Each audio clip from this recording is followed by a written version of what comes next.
CET Hindi high school में आप सभी बच्चों का स्वागत है।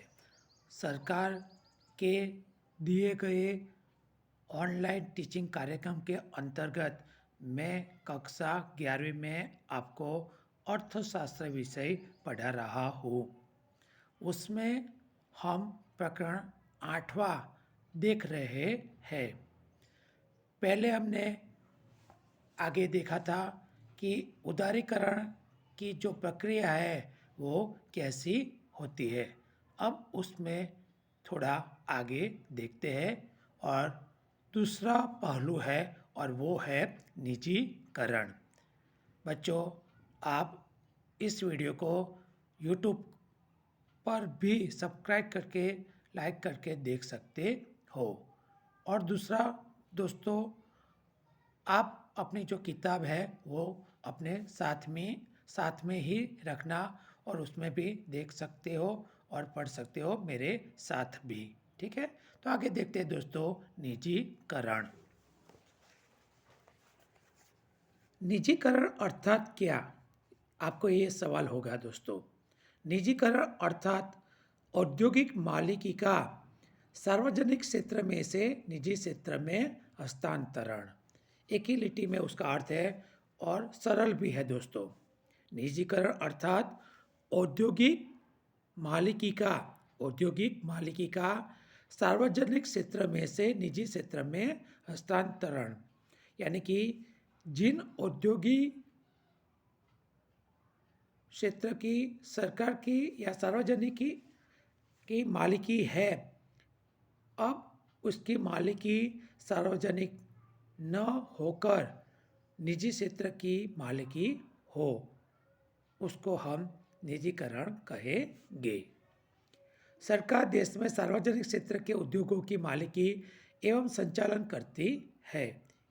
इस मालिकी एवं संचालन को पूर्ण रूप से अथवा आंशिक रूप से, पूरे रूप में, पूर्ण रूप में या आंशिक रूप से, यानी कि थोड़े रूप में निजी क्षेत्र को सौंपने की प्रक्रिया अर्थात निजीकरण की प्रक्रिया।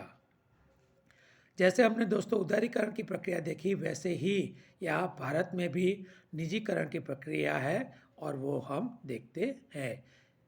निजीकरण निम्न प्रकार से हो सकता है। एक, विनिवेशीकरण द्वारा, और दूसरा है सार्वजनिक क्षेत्र के लिए आरक्षित उद्योगों की संख्या कम करके निजी क्षेत्र का वर्चस्व बढ़ाना, और तीसरा है सार्वजनिक एवं निजी संयुक्त मालिकी के उद्योग स्थापित करना।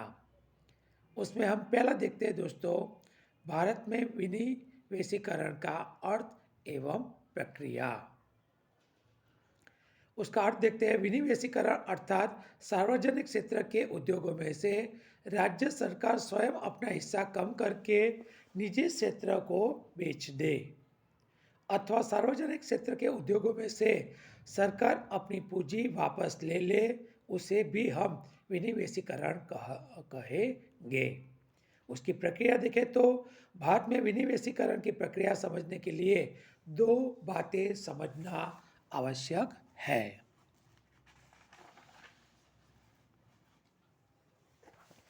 दोस्तों, आप अपनी किताब में भी ये देख सकते हो। यदि सरकार सार्वजनिक क्षेत्र के उद्योगों के शेयर निजी क्षेत्र को बेचकर मालिकी का हस्तांतरण करे तो उसे निजीकरण कहते हैं। यानी कि जो सार्वजनिक क्षेत्र है उसके जो शेयर है वो निजी क्षेत्र को बेच दिया जाए। ऐसे निजीकरण दो प्रकार से होते हैं। एक, सार्वजनिक क्षेत्र के तमाम शेयर निजी क्षेत्र को बेच देना अर्थात मालिकी का संपूर्ण हस्तांतरण, और दूसरा है सार्वजनिक क्षेत्र के कुछ शेयर निजी क्षेत्र को बेचना, जैसे कि 29% या 49% निजी क्षेत्र को बेचना। आंशिक निजीकरण कहलाता है। पूर्ण रूप से आप निजीकरण कर सकते हो या तो सार्वजनिक क्षेत्र के पूरे शेयर बेच दो खानगी यानी कि निजी क्षेत्र को, या आप सार्वजनिक क्षेत्र के 29% या 49% शेयर निजी क्षेत्र को बेच दो, जिसको हम आंशिक निजीकरण कहेंगे। यदि 51% से कम शेयर बेचे जाए तो छोटे पैमाने का विनिवेशीकरण कहलाता है, और 51% से अधिक शेयर बेचे जाए तो बड़े पैमाने का विनिवेशीकरण कहलाता है।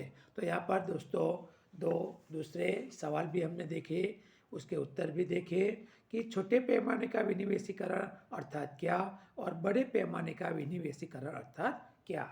छोटे पैमाने में 51% से कम शेयर निजी क्षेत्र को बेचा जाता है, जबकि बड़े पैमाने के विनिवेशीकरण में 51 से ज़्यादा परसेंटेज शेयर निजी क्षेत्र को बेचा जाता है।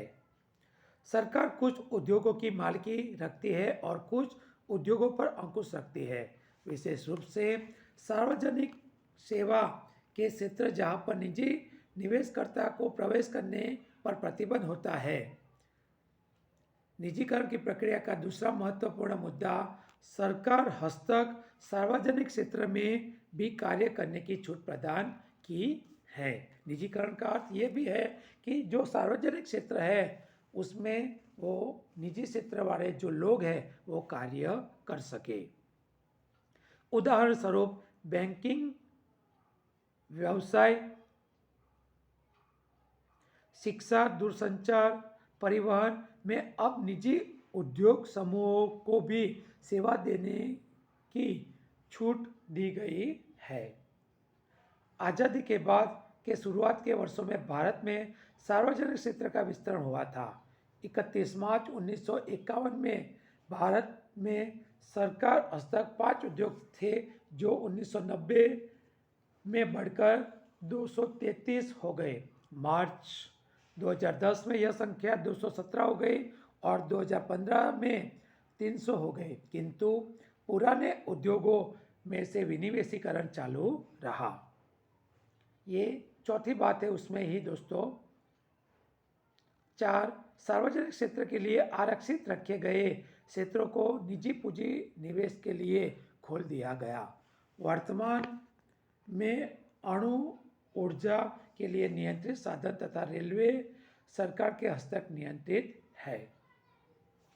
आगे दोस्तों देखते हैं वैश्वीकरण। वैश्वीकरण अर्थात देश के अर्थतंत्र को विश्व के अर्थतंत्र के साथ अधिक से अधिक जोड़ने की प्रक्रिया।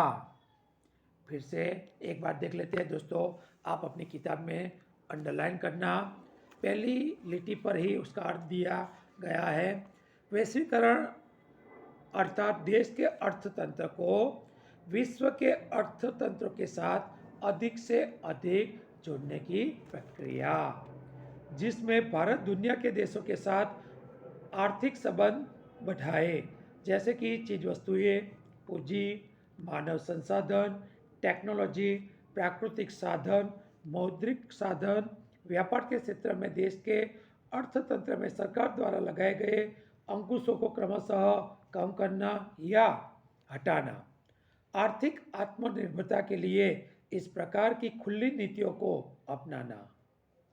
भारत में वैश्वीकरण की प्रक्रिया कैसे होती है वो देखते हैं। यह कैसी है?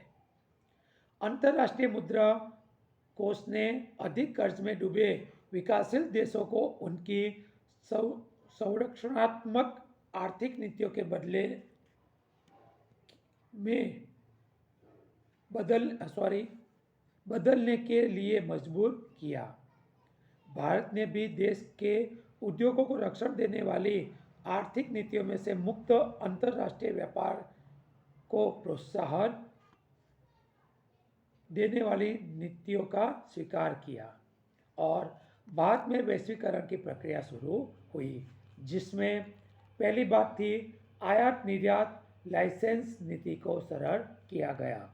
दूसरी बात है सन 1995 में भारत विश्व व्यापार संस्था WTO यानी कि वर्ल्ड ट्रेड ऑर्गेनाइजेशन का सदस्य बना, जिससे उसके नियमों का पालन करना पड़ा। तो WTO के जो नियम थे वो भारत के सामने चुनौतियाँ थी, तो ये हमने अपनाया वैश्वीकरण की प्रक्रिया में।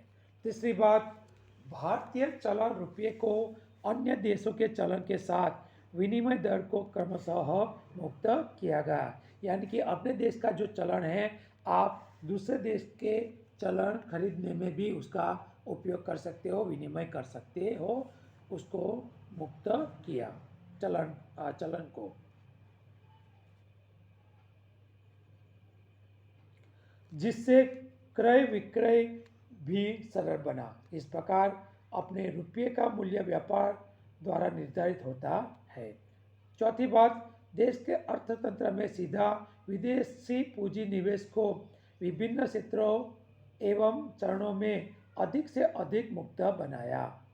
5, भारतीय उद्योगपतियों निवेशकर्ताओं को अन्य देशों के साथ आर्थिक व्यवहार में अधिक छूट दी गई। 6, देश एवं विदेश के उत्पादकों, व्यापारियों, निवेशकर्ताओं के लिए सरकार नीतिगत रूप से तटस्थ बनी, अर्थात घरेलू उद्योगों को अधिक सुरक्षा प्रदान करने की नीति में परिवर्तन किए गए। 7, अन्य देशों के साथ सांस्कृतिक एवं सामाजिक आदान प्रदान भी सरल बने, नीतियाँ भी सरल बनी, यानी कि सांस्कृतिक नीति और सामाजिक नीति भी सरल बनी। तो ये था दोस्तों वैश्वीकरण। तो दोस्तों आज के दिन के लिए बस इतना ही। अस्तु।